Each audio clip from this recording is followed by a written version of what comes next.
Good morning. Tom Ivester, an alcoholic, member of the Primary Purpose Group in Southern Pines, North Carolina, and sobriety date, Groundhog Day of 57. And I tell you what, if I known it was going to last this long, I'd have quit. I did not mean to do this. I was thinking when she was doing the announcement and talking about cell phone, in a conference a while back, and the fellow was just making an impassioned deal about get rid of those phones, nuke them, throw them in the trash. And right in the middle of it, his went off. Broke down the house.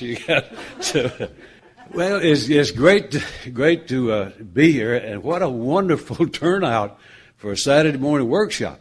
And that spirit that brings you here this morning is what I think makes this conference a real good place to be. And so I appreciate you being here. Appreciate you guys doing this, too. Appreciate my buddy. Oh, here he is. I couldn't see him. Last night, just tell you something about those boys from down south. Just have special intellect and charm, and with a few notable exceptions. Let me tell you the basic ground rule now. I won't be calling a break. I have been trained well that an AA break never means what you say. You call a 10-minute break, but I'll guarantee you better get ready for a half hour. So I'm not going to call a break. Don't worry about disturbing me. You won't, unless you just throw something at me. Now that's a little disconcerting. But otherwise, get up. If you need to smoke, go do it. For God's sakes, go do it. Man, I'm from North Carolina. We grow tobacco. And so, at least we used to. The world's getting so pure now, we're going broke. So if you smoke, go smoke a lot.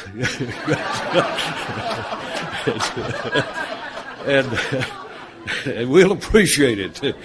The little children will have shoes this winter. So just relax and make yourself at home. We may or may not be interactive with a group this big. It's a little bit hard, but Bob made it possible. He freed me from the bondage of a wire, and so this is portable. And I'll just come and I'll come to you. So feel free to take me up on that. Now let me tell you what our topic is. The topic's longer than the workshop. Owing to my vintage, it's got to have some history, kind of an overtone to it.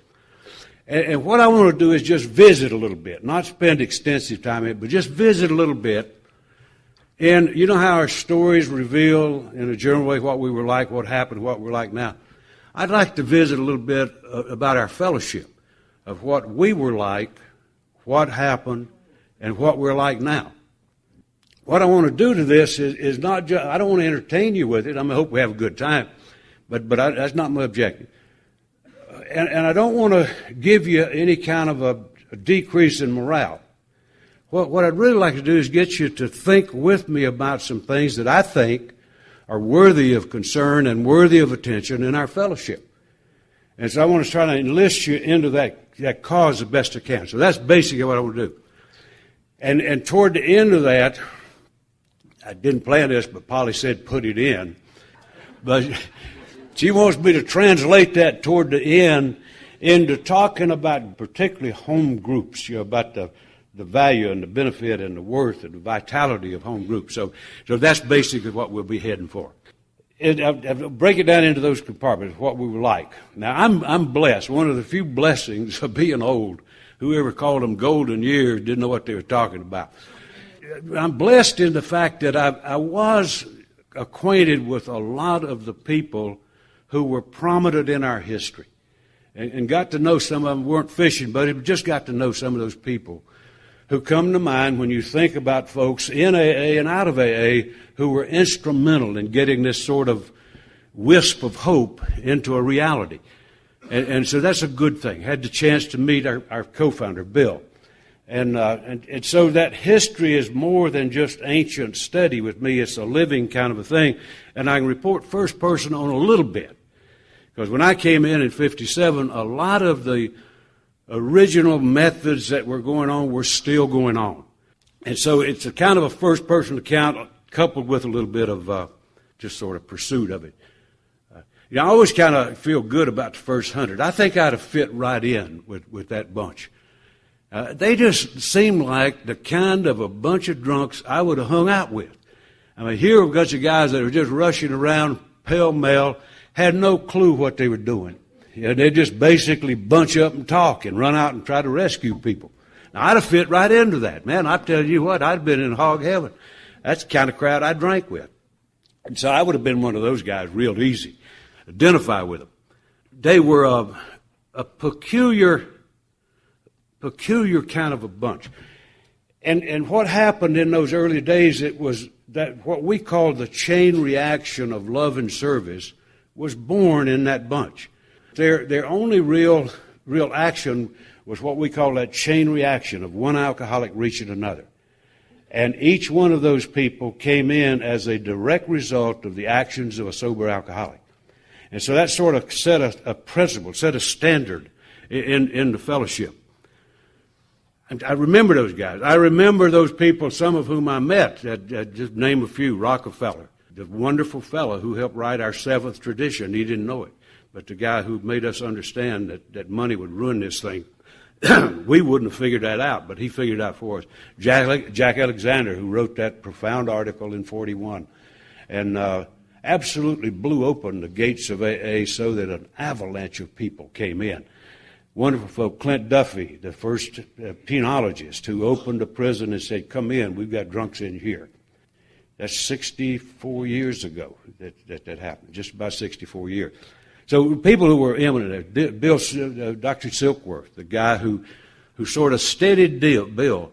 When Bill had that, what he called that white flash experience, I had experiences like that, but it usually came from drinking too much wine. That made me have those kinds. And I thought I was nuts. Bill thought he was nuts. Silkworth was the steadying force. He's the guy who walked up to him and said, I don't know what it is, buddy, but you better hang on to it because it sure beats what you had. Thank God for the insight and wisdom of people like that who were eminent. Ed Dowling, the guy who was, Bill called him his spiritual advisor. I think he helped shape the steps that showed up at Bill's place on a rainy Friday night, knocked on the door. Sam Shoemaker. I had the pleasure of meeting Sam Shoemaker. What a powerful force that guy was in this program. What was really important to me about those early days, and it was still existent when I started to come in, that we were basically a pretty small and intimate gathering. There weren't many of us around this world. Yeah, and those numbers we were talking about, I think we were really optimistic in some of that counting about the people who wrote the book. It was just a small gaggle of folk who put that group together, almost killed each other in the process of doing it. We were a small bunch. A small bunch who in the beginning had that kind of vision, had that kind of hope, and then hit that book and we started to open the doors. And the thing that really sticks in my mind that was so important, the story of the first 40 or 50 or whoever it was, that's important. But I can understand that bunch. The ones that I marvel at was essentially the group who carried the message to me. They were the folks who responded to the notion of starting it around the world. And the vision was that you could catch onto this thing, grab the book, and make a start in your place. The people I marvel at are the people in Yuma, Arizona, who got word of it and said, let it be here. Took a stand. Lonely stand. Those are the people I marvel at. In North Carolina started when a drug addict physician, he was not an alcoholic at all, but he got that stuff we were sending out about the book, and he ordered the book. And when he read it, he knew it was not for him. But he knew some folks, some of whom I knew, that were bad drunks in that town, and pretty good guys. And he called half a dozen of them and said, how about coming over to my office, set a time, and met in his office, and he showed them what he'd found. That formed the first group in my state. Amazing stories that generate. I spoke at the 55th anniversary of that group. And the two nurses who worked for that doc, he's long since dead, but the two nurses were there who had worked for him. And I just couldn't wait to get hold. I don't mean physically, but I couldn't wait. They were old. They were very old. But I just had to talk to them. And so I grabbed them. I said, "Tell me about it." And they both said, "What?" I said, "Well, when you saw that going on, did it look like there was anything important about it?" And one of them just said, "It didn't mean a thing to me. It just looked like a bunch of guys shooting a bull." And the other one said, "I had a feeling that was going to amount to something." Strange how people react. But that group still meets to this day. And so that's the thing that I marvel at, is how this thing started to catch and hold, because somebody in Bellingham, Washington, took a lonely stand. Somebody in White Rock, British Columbia, took a lonely stand and said, "Let it be here, and I'll be the guy holding the flag." So, that history to me is very, very important. And what grew out of that in this sort of gathering of people, that you could safely say, you wouldn't be 100% right, but you'd be close to it, that every single person who came in did it as a direct result of a personal effort from one alcoholic reaching out to another into unbelievably bizarre circumstances. Fishing folks out of rat holes and bootleg joints, and I've had that pleasure. And getting arrested while you're trying to do a 12-step call. It's just the occupational hazards of hanging around those kind of environments. They always let me go. But there was an important thing, that a loyalty and a willingness. It's almost amusing to me now. I know it's a good, well-intended effort, but we're sort of anticipating the demise of treatment. I'm really intrigued by the fact that some people seem pleased about that. People who are pleased about that didn't live some of the days when I lived, and there was no place you could take a drunk. No place. I mean, nowhere. I held an alcoholic in my arms while he died. Didn't know what to do with him. So, good old days, no. But there's some anticipation that treatment's going to decline, and that we'll have the need to get back into 12-step work. It's almost a lost art. You could pretty safely say that probably 75 to 80% of our fellowship has never participated in a 12-step call, either as a provider or a consumer. It's almost a lost ethic in our culture, so to speak. And you get a few. I get a few now. But there's a special breed to that, because it gives you the willingness to do the same for somebody else. And when you start just trying to rationalize to a pretty well-ordered mind, somebody who went into a treatment center and was dealt with dignity and professionalism, when you start trying to rationally get them to agree to go into some god-awful place and fish some drunk out, it makes little sense to a logical mind. I don't have trouble with my material. I have trouble with my stories. It's funny how we react to stuff. I was speaking to a group down in North Carolina one night, and a drunk woman came in. Now, a drunk will liven up a meeting. I mean, they don't have to do anything; just come in. And so I'm sort of speaking, and like the psychiatrist at the burlesque show, I'm watching the group, and it was interesting to watch the reaction. I guarantee you the drunk woman could have walked into the woman's club of that city and wouldn't have not gotten a much different reaction. Shock, bewilderment. What do? Everybody's looking at everybody with those nonverbal questions, wanting somebody ought to do something. So I'm watching that. I just kept going because I kind of enjoyed it. She was a typical drunk woman, just drunk. Well, just muttering to herself, and went to the kitchen of all things and started rattling stuff, and I thought it was kind of cute. And so everybody went through all that uncomfortable thing, and then oldest member in the group, who happened to be a woman, Marguerite, stood up, walked back, did what you do. If you know what to do. Put her arm around her shoulder, took her back to the other room, talked to her. I mean, that's what you do. It's just second nature. But not if you have not gone through that. It's an experienced vacuum that's there. So anyway, it's just part of that thing. But it creates an unbelievable loyalty when somebody reaches out. And so that was very characteristic of those early days. And that pretty much has gone into to decline. It was characteristic that there were no resources available. And in my county, in North Carolina, back in those days, when I was 12-stepping night and day, there was one doc who would see a drunk, but you had to take him to the back door.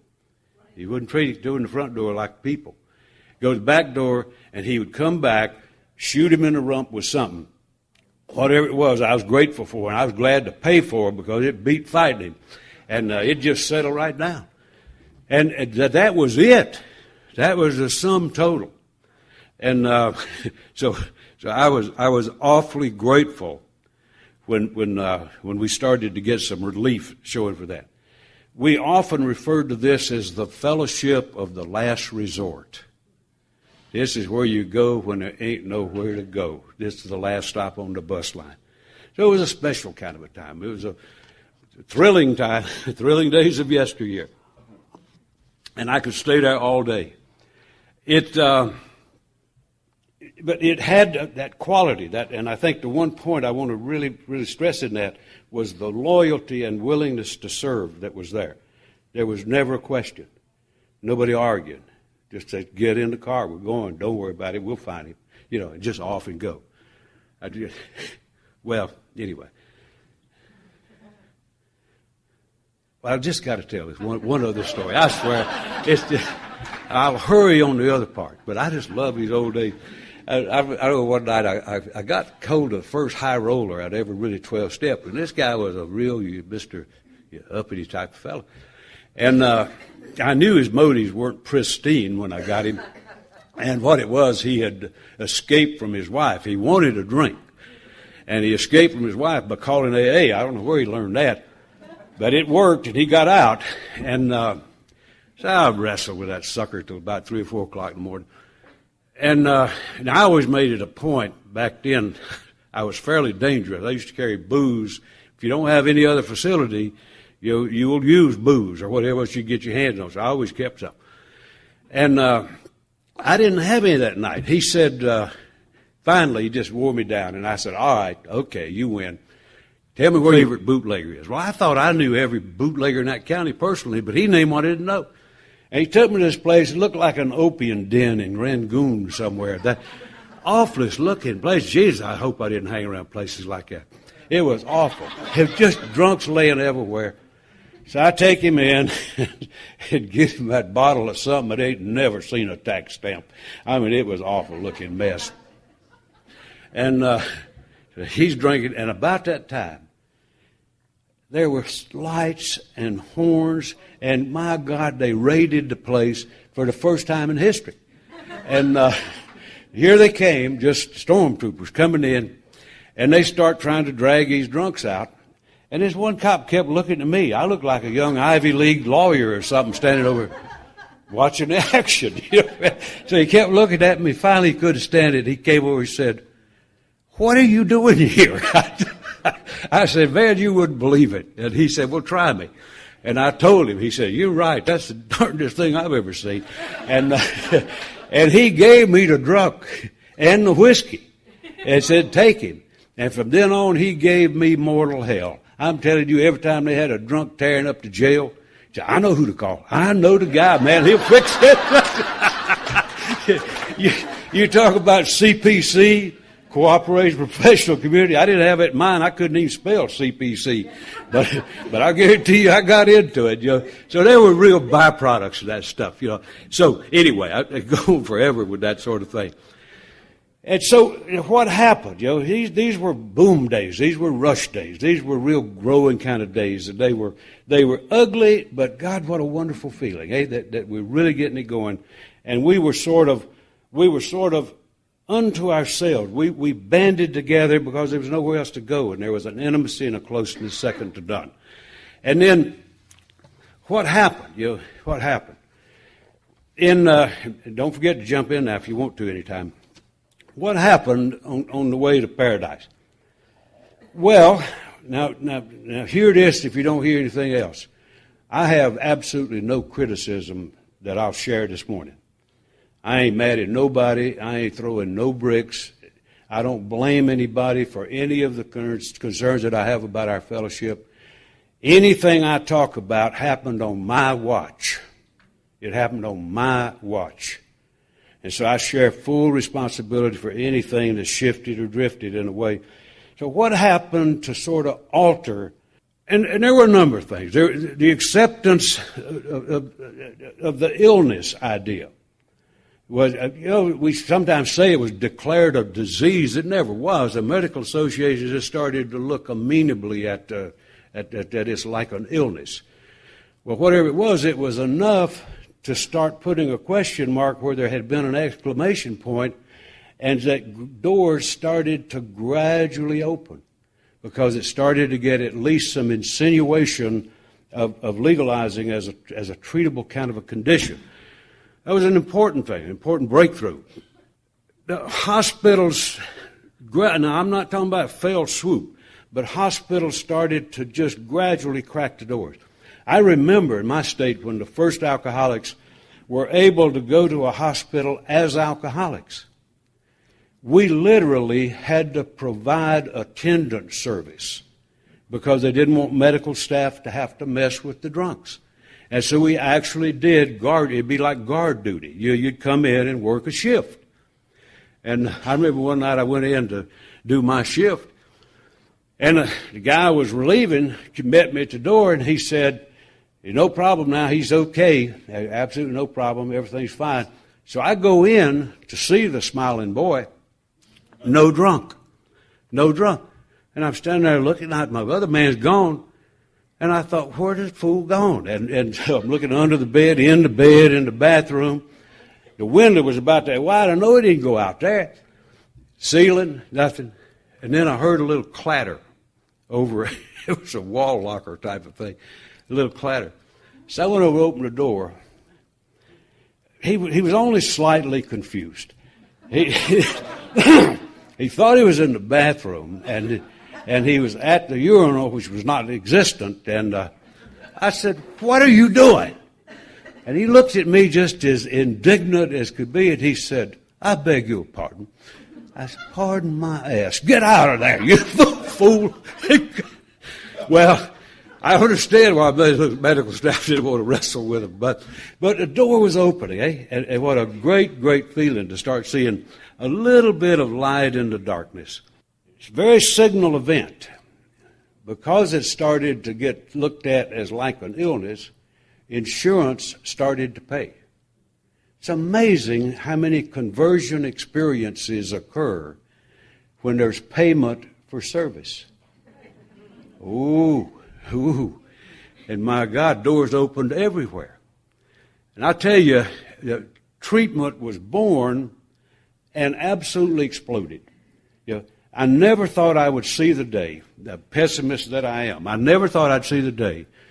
But I saw the day, and many of you did too, when in this country treatment was available almost on demand in any corner of this country. I never thought I'd see it. Alcohol was a platform in a presidential campaign. You talk about coming out of the darkness here. I never thought I'd ever see a thing like that. And that's great news, isn't it?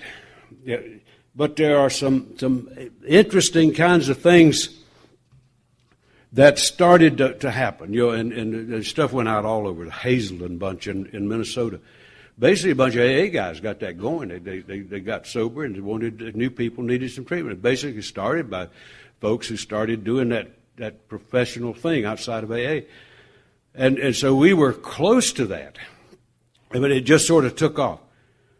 And it was really interesting to see how we reacted to that. And I don't mean the day it was announced, but over time. It was really interesting to see the reaction that we encountered, that we experienced in AA. And we really did react to it more than respond to it. And you started hearing little things in this program that was the shaping of some attitudes that were pretty harsh about this whole business, about treatment and our relationship with treatment. You heard stuff like, these folks have taken our 12-step work, and they're doing it for money. And there was real brittle feelings about that. There were real feelings that there was something just inappropriate taking place with that kind of a thing. A lot of recovered people started doing what we call two-hatters, where they were working professionally and active in the program. And they did wonderful work. It's a great thing. But it was a confusing kind of a thing for people to reconcile how this is different from what we do when the phone rings at 3 in the morning. And so it started to have some real uneasy kinds of feelings about it that just started to occur. I think, I say we as a society, we really overrated the experience. Now, part of that is marketing, and I understand that. But we overrated the experience. And this country was replete with facilities that had 80% healing rates, 80% recovery rates. I personally have never seen one. But we were eaten up with facilities that had those astronomical success rates. Alcoholism is not that easy. But it got overrated. There was a sort of a myth that developed that said treatment was equivalent to anywhere from 1 to 5 years of recovery. That was a little tough to deal with, because you get some old branchhead boy that's never been anywhere except the bootlegger and the heel up in the back room, and he's trying to welcome somebody into AA who's like a Rhodes Scholar. It comes out very knowledgeable with knowing a lot of words and knowing how to put them together into sentences and all that. What happens in treatment has little to nothing to do with recovery. It has to do with reducing the barriers to recovery, of getting people amenable and open and responsive to recovery. When somebody walks out of treatment, I'm convinced that they're in day one of recovery in Alcoholics Anonymous. And they don't tend to contribute. There's a mixed message sometimes, because sometimes folks are broke, and not always, but if you afford a $13,000 big book, you ain't broke. But treatment centers often will imply to the patient that this is a part of treatment. And therefore, they've already paid you $13,000, so if they pass that plate, they don't mean you. They mean other folk. Groups actually, around this country, some even on this enlightened West Coast, groups started to say, do not send me your weak and weary. One of the things that Bill or somebody, well, we credit everything to Bill, has said that if we ever die, it'll be from the inside. It'll be when we start to harden our attitude about how much I need the new person. Think of that from what I'm just telling you. So don't bring those newcomers here. Bad deal. But it's what happens, when you start to get that way. I had a 33-year member walk up to me one night, and he was complaining something. He didn't even belong to the group. I said, it didn't matter. He might as well have been whistling. But he was complaining about the people from treatment centers. And he said, Tom, they're not sincere. I said, well, who cares? Who cares? My God, man, we're not in the motive examination stuff. We're into the message carrying stuff, for God's sake. If you see what I'm talking about, that as these things started to change, something started to happen to us. We started to handle very poorly a new emergence. And loser were the people caught up in the crossfire. And so some very significant stuff. Shifting loyalties. What I mean by shifting loyalty, remember that thing I was mentioning in the first part about why you're willing to walk back into some unbelievable places because somebody walked in for you? That's a powerful loyalty. Well, when treatment started to emerge, that loyalty base started to shift. I guarantee you can do a quick little exercise in your own mind. You think back to where it actually got kicked into motion for you. And I don't care where it is. You'll have a loyalty to that second to none. And there's little that you wouldn't do in that loyalty. I happen to have found AA in a maximum custody penitentiary. I believe that is the finest place in the world to recover. I just know it is. I mean, by God, I've been sober ever since. And I bet you I've told at least 10,000 people that that's what they ought to do. I've never had a taker. Not a one. But the loyalty's there. Yeah? It'll just sort of etch itself in stone. Well, when treatment started to occur, counselor and sponsor started to become interchangeable terms. And loyalty had a different meaning. I'll give you an example. I love examples. I had a sort of a young fellow. Well, I'm glad y'all made it. Man, we were going under.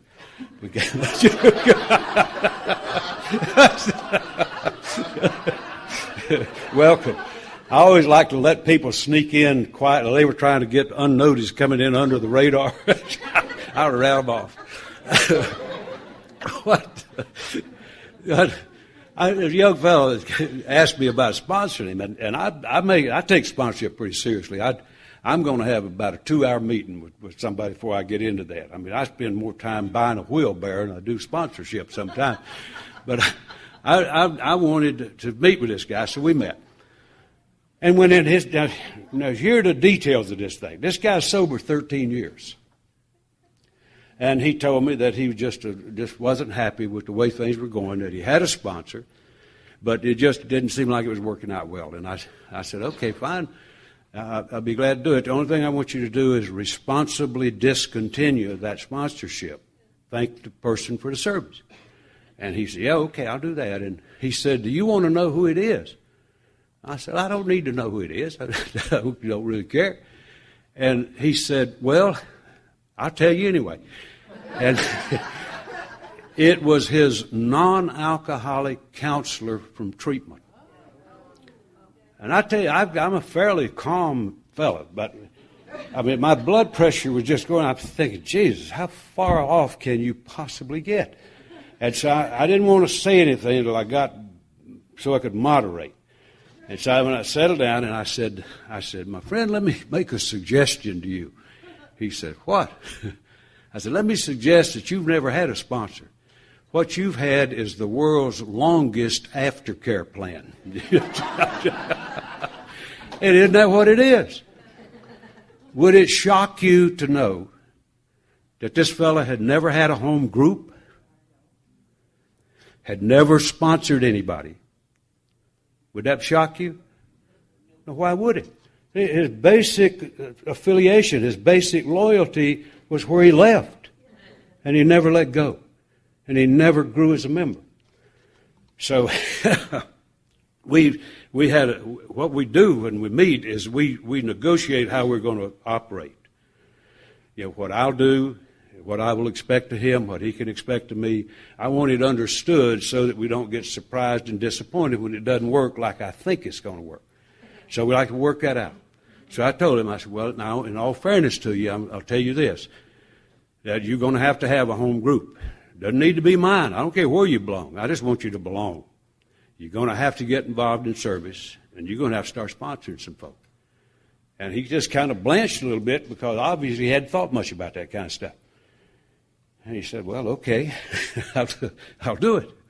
And so, you know, as a matter of fact, Thursday night, we after our meeting, we're working with taking 10 people through the steps right now. And so we did that after the meeting. And he's turned into a fine fellow. He was our DCM. He's a GSR. He's a very active member of AA. But It's a real deal, when you start looking at what happened. And it's not just a matter of two entities that don't hook up. There are people who are lost in that process of trying to transition from one to the other. And there's an awful lot when you've got a climate of kind of acrimony and writing it off and dismissing stuff. When you got that kind of climate, it makes it an uphill battle. So it's a troubling kind of a thing. It's something where we need to have. That's why we have a deal. I keep pointing at Bob because I know he's the end of. No, I'm not worried about tape. I'm worried about your affiliation. That he's involved in the service world, and we have an entity called CPC, Cooperative with the Professional Community, and that's what that is. It's about how do we get cooperating relationships so that we can smoothly help make a transition and not stand off distant and pointing fingers. So a lot of that. I kind of emphasize that because I think that's the crux of some of what happened in terms of where we are today and things that we need to be attentive about. Another thing that spilled out of this was, and this will kind of lay the groundwork for what Polly said that I had to deal with, is proliferation of meetings versus groups. And I don't think I need to elaborate on that. That in Alcoholics Anonymous, we have as loose and permissive a definition of group as you could possibly imagine. I mean, it couldn't get any looser. Our definition is that what it takes to be a group, two or more alcoholics gathered for the purpose of recovery can call themselves an AA group, as long as they're not hooked into anything else. That's about as open as you get it, to about anything. So when I say meetings versus groups, it's kind of important to realize you can call yourself a group, and nobody's going to dispute it. It's what you are, as long as you're not hooked into something else. That whole business about forming groups is where I will come back and finish on that. But everywhere that I've seen where a successful treatment program was established, AA almost doubled in that area. Meetings darn sure doubled. And so it had good news, bad news kind of stuff. And I will come back to that one on the group thing, because I think it's really the focal point where I'd like to get with this before we quit. We've set up what I call a capturing ethic in this country. And now all of this was an outgrowth of the institutionalization of how we work with alcoholics. Everybody has some sort of a well-established order by which they work with alcoholics. I think every profession in the world has a capturing program for their wayward employees, whatever it is. Pilots, physicians, nuns, you name it. If it's a profession, if it's an order, I guarantee you there's a place to capture them. And those are well-intended efforts, but they create an interesting dilemma for us. And that is, it's kind of like going from treatment into AA is mild compared to going from captivity into AA.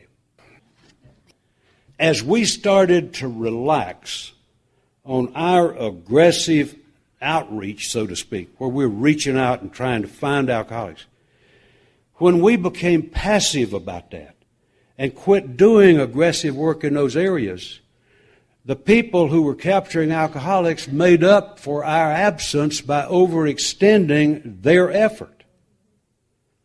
They knew that's not recovery, but they knew it meant compliance, and we're missing in action. The same thing with the attorneys. We're right in the midst right now of working on a thing where we're trying to. It's more than just agreeing. We're working toward establishing a cooperative relationship between the capturing folk of the attorneys and us, so that we learn how to cooperate. Cooperate means work together. And all we want to do is cooperate so that when they capture and want to make a transition, we can be there to take the handoff. Right now we're not. And so what they're doing, I spoke at their convention a while back with attorneys in North Carolina, and they asked me to stick around and sort of critique what they're doing. What I listened to were some of the most baffled, bewildered people I've ever seen. Because what they're doing is taking attorneys who have a little bit of recovery and making them sponsor monitor for others coming out of captivity. You suppose that's got a lot of chance of success? Neither do they. But our absence is what they're responding to.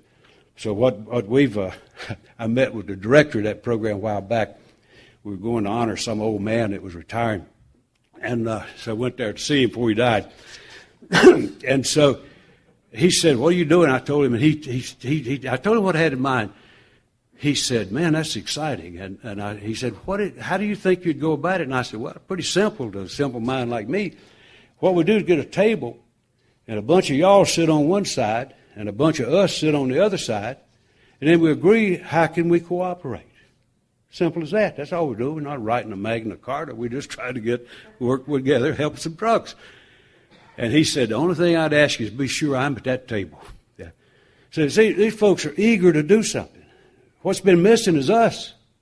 It's not them. They're there. It's us.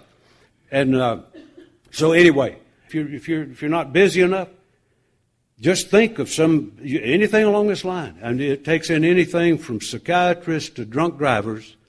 We got more capturing going on in this society, and most of them are really harnessed by the same kind of stuff I'm talking about right here. Think about it. It's really worth tackling, and it's easy to do. What I found is most folks are eager to get into cooperation if you approach them in a business-like way and really help try to work something out.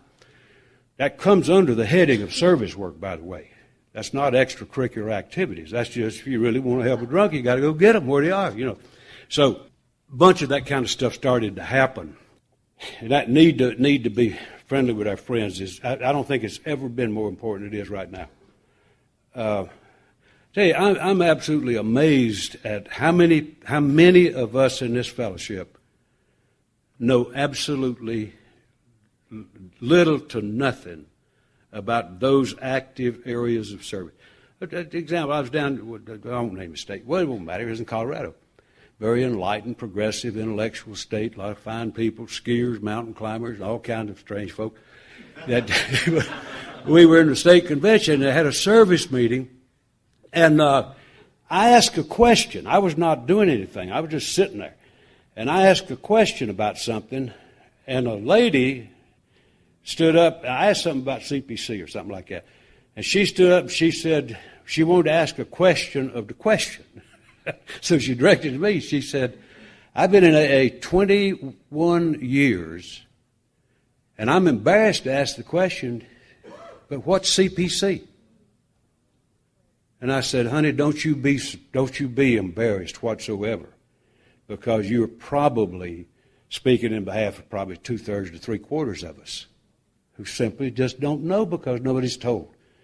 And so she appreciated that. I was in a meeting down in my state, and we big old cookout, meeting, big bunch of people, and I was speaking about something, and I brought up something about CPC, and I was really kind of making a point with it. I got through what I'd say. I said, just out of curiosity, how many people in this room are involved in CPC or PI work right now? Probably 250 people, and one guy stuck his hand up. I wasn't amazed. After the meeting, a man came up to me, and he said, "I really appreciate what you were saying, but I didn't understand all of it." And he said, he was 22 years. He said, "I've been in AA 22 years, and I'll tell you, I have never done any service work whatsoever." He said, "I don't know what to do." And I said, "Tell me what you did before you retired." He said, "I was a CPA." I said, "My God, man, they got idiots like me counting the money.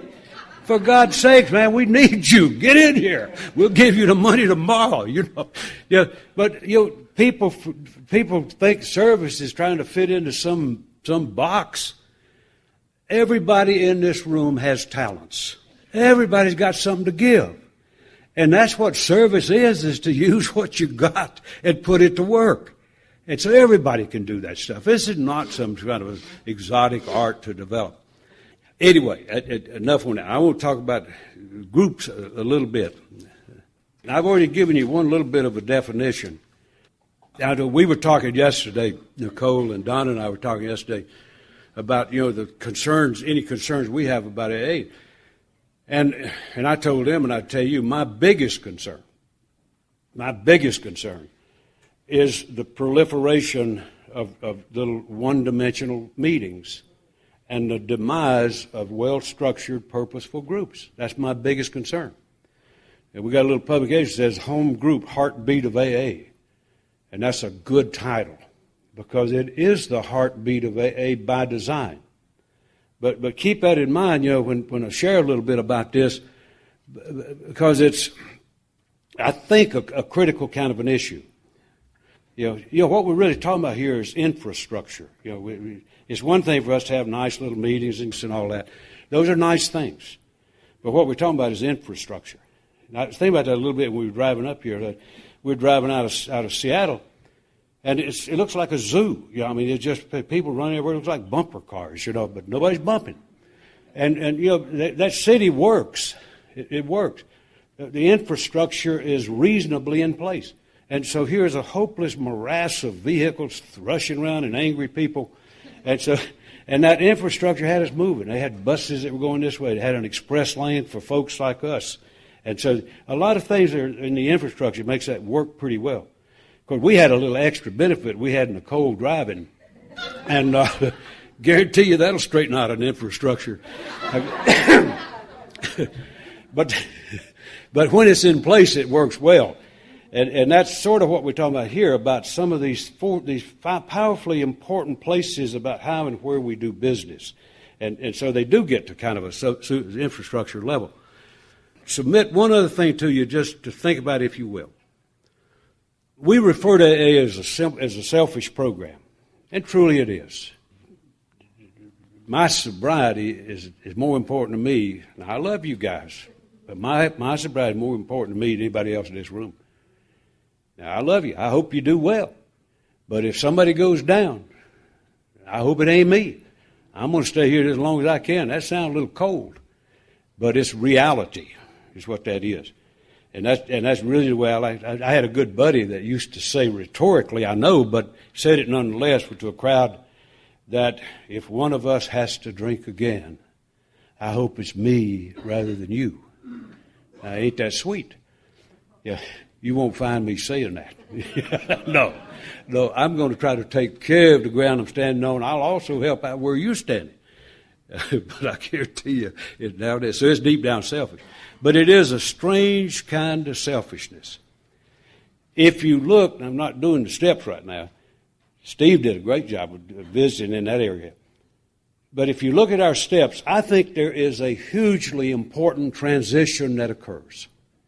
And I think it occurs right about the place those promises are dropped in, where we get through with the hopeless and surrender and causes and conditions and start to get into straightening out the wreckage of the past. And then it says, before we're halfway through, look what'll start to happen. That's amazing stuff. And then my read, now it doesn't make it the same for everybody. My read is that from that point forward, this treatment of a self-centered condition takes a brand new direction. And it moves away from a focus on me to a focus on those around us. The 10 steps written as if it were all about inventory. I think that's the least important function of the 10th step. The way you read it, it sounds like it. But read a little more closely.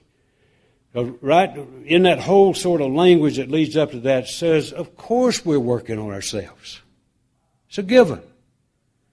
But our real purpose is to fit ourselves to be of maximum service to God and those around us. 10 steps says, if we goof on what we're restored to is humanity. My God, we're going to goof. We're human.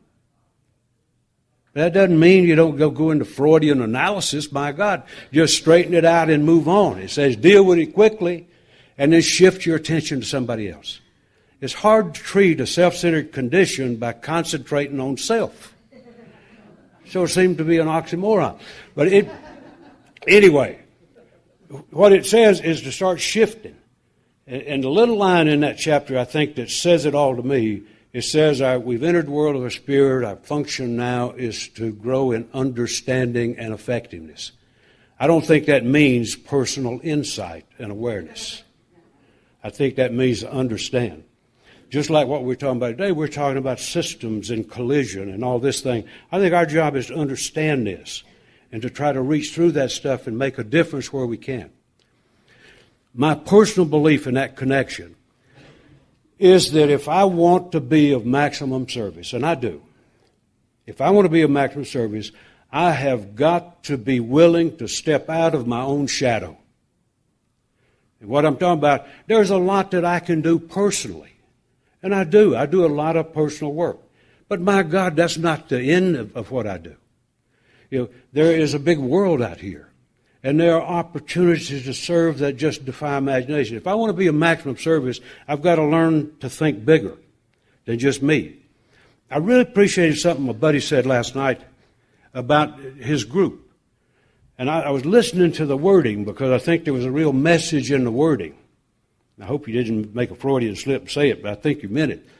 When he was talking about that he might need to change his home group, what he said was radically different from a lot of what you hear that I need to go, I'm not getting what I need to go over here. He said, I'm not being of the service that I need to be in a group. I need to go. A group is where I do my work. It's not where I go to the feed bag. That's one part of it. But it's where I do my work. And if I'm not doing my work, I'm out of whack. It's a very important kind of a thing. To have that dimension of getting out of my shadow, recognize my group is a tool. And I depend on that. I depend on my district. I depend on my area, my general service conference. And those are concerns. I'll give you one other example, and then I'll get to my sermon. One other example. You never know if you've got a heart to serve. You just never know what kind of opportunities you're going to get. I guarantee they'll come. I got a call a while back from a guy at General Service Office. And I knew him. He was on the international desk.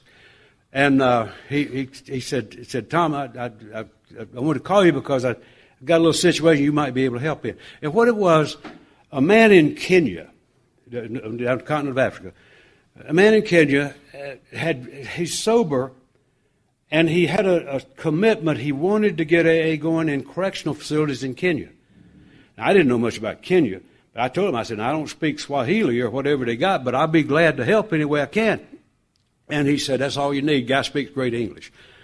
And so Kenya is an interesting place. We set up communication. They got 30 million people in that country. 2 million of them in Nairobi, 28 million elsewhere. The only AA is in Nairobi. That's it. Not much there. They've tried to start an intergroup deal there 3 times. It's collapsed all 3 times for lack of support. You know, it was really important to me. The guy from the General Service Office did exactly what a General Service Office person ought to do. He answered the phone. He sent material. That's what he's supposed to do. We send money there so that that material can be used to carry the message. He did exactly what he's supposed to do. And then he needed somebody to do 12-step work, and he called somebody that he thought might have something to offer in corrections. And that's exactly what he should have been done. He's not there to provide service. He's there to facilitate. And so he did exactly what he did. Buck that you put in the plate, that's what it does, is buys books for that guy in Kenya or a lot of other places. So that's just been a hoot of a thing to get involved in something. Here's a whole nation. There's not a single thing going on in the prison system up till just a few months ago. And here's an opportunity to get something going in an entire nation. Thank God for the internet. It's an enemy in a lot of ways, but boy, is that ever something. Man, we have burnt that sucker up, and we've had a great time trying to figure out how to overcome unbelievable obstacles in a country where the average family income is less than $1 a day. So it's a huge adventure to do that and get out of my own shadow and start being willing to be available and to be of service. It's great stuff. So anyway, in groups, I think is a fundamental vehicle for service. And it is, to me, it is the heartbeat of AA. It's the most fundamentally important unit there is. If you look at, and bear in mind what I was saying, I don't have a board. Let's pretend this is a board here. If I had a board and was going to put something on it, I would put on that side of it meetings. And normally my style would be I would sort of brainstorm it and let them say, tell me about what is a meeting. What is it that stand out as characteristics of a meeting? And then on this side I would put group. And then do the same thing. So, what is it that you think, something you would call a group? But you think about it. I'm a member of the primary purpose group. Yesterday I was flying 35,000 feet, and I was thinking about stuff to do with my group. I'm a member of that group. It's part of my identity. It's like my fingerprints. That's not some place I drop in. I don't go to a lot of meetings. I do, but that's not my program. I've got a fundamental commitment to a group to which I belong. I flat belong there. I go there for the good stuff, and I'm there for the bad stuff. If there's trash to pick up, I'll pick that sucker up just as quick as anybody else. That's my group. It's where I belong. It's where I'm responsible. That's where I do my work. That's where I troll for drunks. I found one the other night. I swear. This guy, you could tell he was just as spooky as could be. He came in, he's just flinching, So I like to pounce on him. When I see fresh meat, I like to I don't want to sneak up on him. I just want to grab him. Well, he saw me coming. And the guy bolted out the door. Well, I went right behind him, And I thought later, I said, good God, man, look like the Keystone Cops of AA. I'm chasing him around the church where we met, and he's dodging in out of the bushes. I never did catch the boy. He was too fleet for me. But anyway, that's my group. That's what I like to do. So among other things,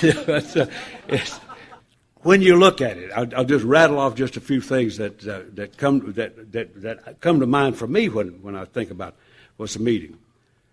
Very few officers, if any. Sometimes the officers are appointed the day of the meeting, or whatever time it is. You chair, you got your lace. It doesn't encourage membership. It'd be like trying to set up a group at SeaTac. It's a moving entity. You just got people moving. And you don't have a sense of membership, it's just sort of meat. There's no real sense of belonging in that, not very rarely. It's one legacy. There are three legacies in AA: unity, recovery, and service. In a typical meeting, and matter of fact, in most AA meetings, the one thing that happens in that is one legacy: recovery. It's all about me and my recovery. So it's kind of a one-dimensional thing. It's often unconnected to the fellowship. What I mean, we say GSR's most important job in AA, I subscribe to that. Because the GSR is what connects me to the fellowship of Alcoholics Anonymous. It's what expresses a group conscience. Without that, we're a gaggle of alcoholics sort of meeting in isolation. I don't think that's a powerful force in dealing with the things that we need to deal with. One reason these things are so hugely popular is they're almost no-brainers. You just show up, stay there for an hour, and leave. Nothing precedes it, nothing follows it. Nothing, see what I'm talking about? The hour of the meeting is all there is. There ain't no more. It's meeting. Service is rarely on the agenda. If it goes beyond who's going to empty the trash, it won't make the agenda. So service is rarely there. A little sense of belonging or membership. A group conscience. Group conscience, I think, is probably the most abused term in Alcoholics Anonymous. A group conscience is a dimension of prayerful consideration where we deal with issues that impact on our fundamental purpose. We trivialize that thing by calling it a meeting where we're just talking about whether we're going to meet at Tuesday or Wednesday. They call it a group conscience. But a business meeting and a group conscience are two different things. And a group conscience would be very difficult to do in a meeting. Limited vision and awareness. It's going to be pretty much narrow focus. Comfort and convenience. One of the other reasons they're so popular. It may be relatively harmless. But when you think about the substantial issues we're talking about, what does it have to do with other than one narrow dimension? And these things are proliferating. We sometimes will step forward and solve a problem. Other times we escape it.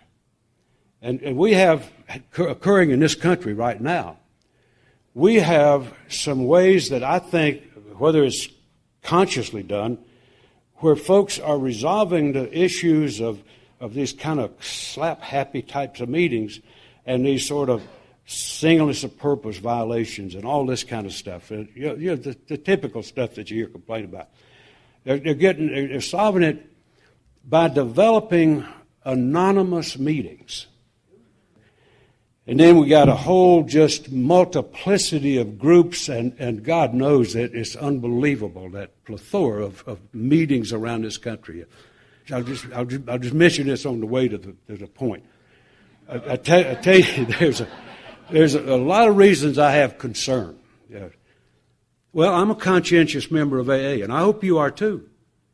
I imagine you are. I mentioned about the anonymous hideaways. There's another extreme in that swing of the pendulum that I just started thinking about this a few days ago, and it's not well-nurtured thoughts yet, but it's certainly thoughts, that we've got sort of a development of, I don't know what you want to call it, of the truly righteous AA. I mean, you either do it this way, the way we did it in 1938, or you're wrong. Well, that's a bit of an extreme, where it's just absolutely rigid, straight line. If you don't do it this way, you're not welcome here. And it concerns me. I can kind of understand when I think about how we're probably overcorrecting. We're overcorrecting. Where we've gotten so loose and permissive. There are places in the country, wide areas in this country, where singleness of purpose is not even considered. And I think that is an extremely dangerous place for us to go. So, anyway, all of that is sort of caught up in this notion about how we meet and where we meet and what is it that's fundamentally sound and important about our work. I'll say just one other thing about singleness of purpose and then wrap up around the group. A while back, I sponsor a group in a prison. I was over there and I was just kind of listening, and the guys, they were going to elect a new chair, and they nominated a guy who was not an alcoholic. He was an NA member who was just visiting. And so I was watching that, and so they nominated a guy, and he just kind of dropped his head. He's a nice guy. And they started voting. I said, whoa. He's not a member. He's not an alcoholic. And Mike said, yeah, that's right. Yeah. And then they moved on. And at the end of the meeting, the chairman said, Tom, a lot of guys are really, really buffaloed. They just don't understand that, what you were talking about with Mike. And I knew I ran risk of embarrassing Mike, and I straightened that out with him later. But sometimes common welfare becomes more important than courtesy. And you got to step up and do what needs to be done.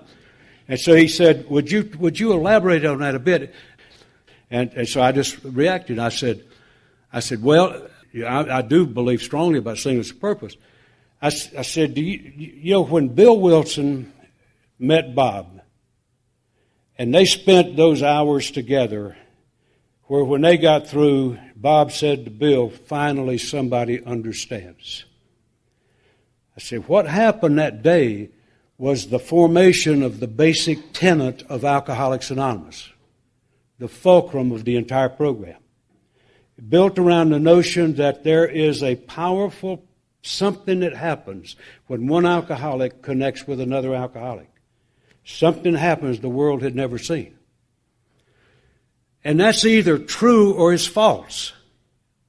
So you either believe it or you don't. It's not angry, antagonistic kind of stuff. It's either real or it's not. And if it's real, the more we compromise our clarity of purpose, the less useful we become. When you first start thinking about structure, it sounds confining. Structure produces freedom. So structure is a great friend. Sense of belonging. I think it is incredibly important for people like me, and it might even be some others here, who have experienced isolation. Tremendously important to find that sense of connection, that sense of belonging. No longer alone. Tremendously important. Doesn't happen in casual gatherings. The purpose is well stated. I told you I belong to the primary purpose group. That's not just our name, that's our job description. That's what we exist for. We're not the Tuesday night Roseville group that meets on Tuesday night in Roseville. I spoke at the anniversary. I commended that group on the creativity involved in naming that group. I asked them when they met. They said, Tuesday night. Get them, boys. Get them. Yeah. I belong to the primary purpose group. If you want to see what that means, visit us. We're in the business of action. We believe that action's a magic word, and we put that sucker in motion. We do service, as a way of life, and we have a great time doing it. So it's got a purpose. We're not just there to take care of me. We're there to be of useful purpose. And my own belief is that a healthy group, you can determine it by the level of activity outside the meeting. And it's one thing to have good meetings, and that's important. But this whole deal is about getting out of that shell and getting into some real interaction with this world. And so I think very important in a group is to have service that goes outside the wall, carrying this thing out into the community with all of the traditional service kind of things that we do. Significantly connected to AA. We have a GSR in our group. We know who he is. We've got an alternate. We know who that is. We're part of a district. We serve well. We don't use the 60-30-10 plan, but we give away our money once a quarter.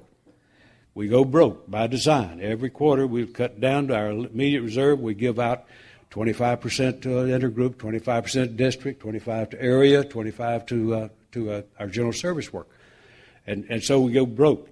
And so that, to me, is a kind of a healthy thing. This month, or next month, we do Gratitude Month. And we ask everybody to give, if wants to give $1 a year in just expression of gratitude, since it's Gratitude Month, to express gratitude. So I always put on a little histrionics there and tell them I'm going to give them a tear-stained check and, all this stuff, But it just is just another thing, just good fun. Participating in the big picture, quality of meetings. Now, I belong to a sound AA group. It's not the best group in the world. I don't even believe there's such a thing as the best group in the world. It's either a good, effective tool or it isn't. And so I belong to a good group where all the legacies are in place and where there is really a program of action. Let me tell you how that came into being. I just got tired of the revolving door, of just folks in and out of it. Hey, God knows it. It's just heartbreaking. And it looked to me like we had more people going out than coming in. And so I got concerned about that, and I started looking for things to do. What can I do to understand and be effective? And so I started taking a look at why people fail. And part of it may well be that we didn't give them an adequate introduction. I don't think it's enough to just demonize the person and say, well, they weren't ready or they weren't sincere. I started looking about that, and I kind of got in touch with some folks that were doing stuff, taking people through the book. You march them through in 14 weeks and all that. I'd done that kind of shock treatment. And some of it worked. Anything will work for somebody and nothing will work for everybody. One guy was telling me something amazing. I said, tell me about how that worked. And now I'm a visual person. He told me, I said, show me. Let's just do one right now. So we just grabbed some people in a hall at a hotel, at a conference. Sat down right in the middle of the hall. Not fancy digs. But we sat down and opened up a book and said, and the whole thrust of it was to identify and relate with what's in the book. Make what's in that story of recovery But I mean, my God, that's not rocket science. You're going through the book, personalize it, make it ownership. So we put a bunch together. I didn't know who was coming, and I'll tell you about the first meeting. And what we're going to do is take folks through. Had no idea how long it'd take. It'd take as long as it took. But we're going through everything, and the whole purpose of it was make folks let folks own what's happening. And so I had no clue who was coming. The first night, a gal walked in there that I knew very well and didn't like, really. I mean, she was just one real arrogant, intellectual, atheist and proud of it. Just, God knows, a brilliant girl. And man, I said, oh boy, here we go, debating society for the next year. But he came to run out. And so we started out. She started out that way. And so we started going. It's an amazing thing. If I had the luxury of time and could do big book work, taking people through the steps one-on-one, I wouldn't do it. I would opt for the group, because the group adds another dimension of power. And that chemistry in the group was vitally important. She's the one that convinced me of that. Because when she came in, it's funny how people will bunch up. You know, they'll sort of find the ones they feel comfortable with. So she sat down between two other aggravated cases. And so I'm watching them all, and you could see it kind of warming up a little bit. And I thought, oh boy, isn't this something? So now I was deliberate in this. It wasn't spontaneous. But when we came to the part on the third step prayer, I knew that this was going to be a little hurdle for that girl. So I was very gentle with her. I said, tonight we're not going to close with the Our Father. I made it so we stopped at the third step prayer. I said, what we're going to do tonight is do the third step prayer. And so I give you three options. One, you can join hands, kneel, and do it with us. Or you can hold our hands while we do it. Or you can step back and watch us. I won't tell you what she said. But she said under her breath, she said, ugly stuff. Well, anyway, just you could fill in the blanks. You can't make it any worse than she made it. But the amazing thing happened. Now, she didn't have a burning bush experience, but she just absolutely melted, got right in the spirit of it. And that lady today, she became my backup. If I had to be gone, she backed me up. She was my number one go-to person. Right today, she is without doubt the warmest, finest, most genuine, sincere woman in our whole area. And I have no hesitation to take any female I get on my hands and say, hey, I need some help right here. And isn't that wonderful? But what that convinced me was that there are things you can do. And that was a powerful kind of a tool. The way what I was doing as I started to do those workshops, we started to build out a sort of a cadre of people who had gone through that experience. And there was no group that was an adequate vehicle for the energy. You know what I'm talking about? I mean, they would get through with that and they were pumped. They were ready to go and no real race car to drive. You know, so they'd get back in their group and they'd feel kind of out of whack. And so they started bugging me about, let's start a group. Oh, man, I can't start a group. I was the founder of the group I was in. I said, I can't do that. It's like the captain jumping the ship. Where are you going? Then it dawned on me, that group had found its niche. It was doing very, very well. Still is. And so I said, all right, guys, if you really want to start a group, count me in. If you just want to start a meeting, count me out. And so if you want to go at it that way. And so what we set up, right here, yeah. I'll leave with them. If anybody just wants to take a look at this, you can see the same thing in one of our Third Legacy manuals. Got the thing. I wouldn't even think about it when we did this. But what we did, we had 10 people who wanted to meet. So we met not as a group, but just as people that met and wanted to talk about a group. Met in the back of a guy's business. Now, I believe in action. I believe in brainstorming. You know, just like I said, that my first thought, if I don't play with it too much, is usually the best I ever get. And if I take it back and think it over, all I do is screw it up. Yeah, so I like brainstorming. So we met. We each threw in $20 just seed money. We did a brainstorming session. I chaired the meeting, and I said, think about one quality or component that you would insist on having in a group, something you just got to have. And now, like anything, that brainstorming, you got to prime the pump a little. It doesn't just jump out of the starting block.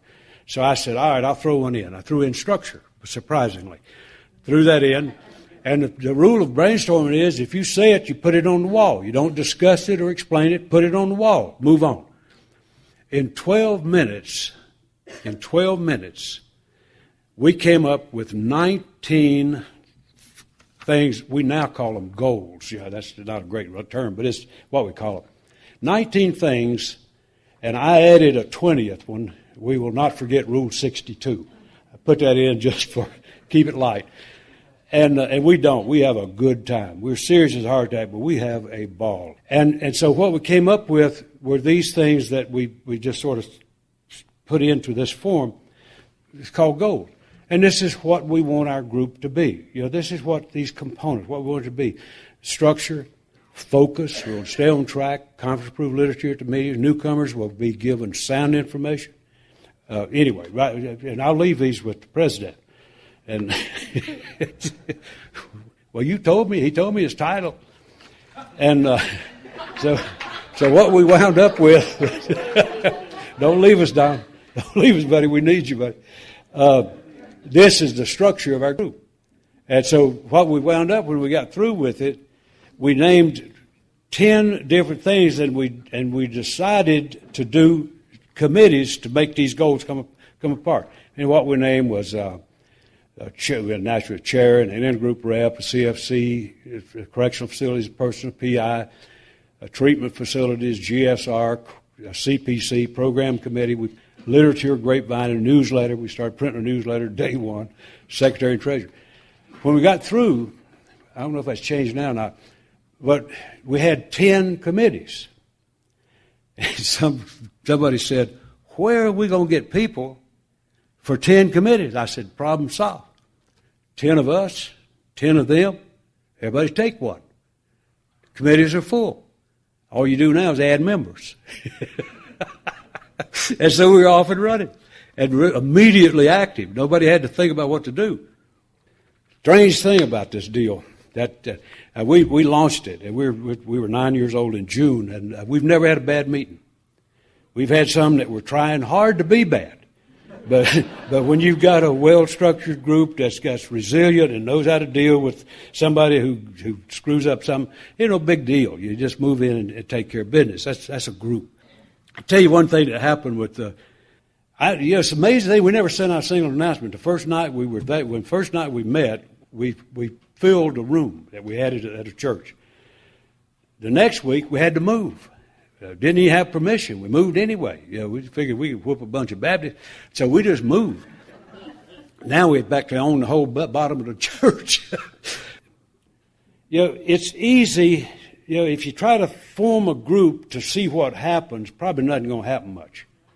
But if you get a bunch of things that you want to generate in a group, my God, man, your success is already spelled out. Then the function of the group is to make those things happen. And I tell you, we've had a great time. And we're not the group of the year. We're just a good sound AA group. Not everybody's going to like that kind of thing. Some of them want to go down to those little old meetings and jump in and jump out. That's fine. I wish them well. We ain't going to do that. To me, a group is a fun. And by the way, if you've ever labored through a group inventory, that's the handiest tool in the world. All we have to do is say, well, how are we doing on that? And man, our group inventory, we can get done in 2 hours. All we have to do is check out how you're doing. That's what you said you want to do. You doing it or not? So anyway, there's just a whole bunch there. I appreciate the spirit, and this thing's got to go out the top. I think it's a good sign that you're here. And I really appreciate your attention. Even more, I will really appreciate it if you'll take to heart some of what I'm talking about. Because this wasn't just podium chatter. Those are real, live, viable concerns. And if you're going to be at this trough, I hope you put something in it. And so take it to heart and give some thought to that thing. Put that brilliant alcoholic mind to work, man. You don't tell me what it'll do. Thanks.